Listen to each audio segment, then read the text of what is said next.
Thermocol দিয়ে গোপালের এই সিংহাসনটা কিভাবে বানালাম সেটারই লং ভিডিওটা আমি শেয়ার করছি।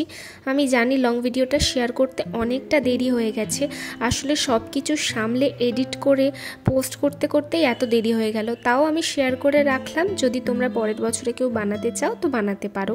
এই থার্মোকলের উপর পুরো কাজটা করা, কারণ আগের বারে পেপার দিয়ে করার ফলে রঙটা আস্তে আস্তে ফেড হয়ে গেছিলো সময়ের সাথে সাথে, কিন্তু এই থার্মোকল অত সহজে এর রং নষ্ট হয় না। তো আমি এটাকে একটু সাবেকি লুক দেওয়ার জন্য মুকুটের যে ডিজাইন হয় সেই রকমভাবে কাজটা করেছি। তোমরা চাইলে এই রকমভাবেও করতে পারো, বা তোমরা বিভিন্ন রকমের পেপার ইউজ করেও করতে পারো।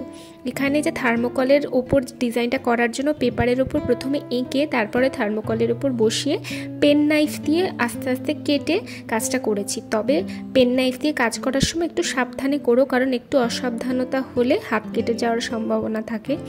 তো এই সোলা দিয়ে পুরো কাজটা দেখতে সোজা মনে হলো, আমার প্রায় 4 থেকে 5টা থালা নষ্ট হয়েছে পুরো কাজটা করার পর।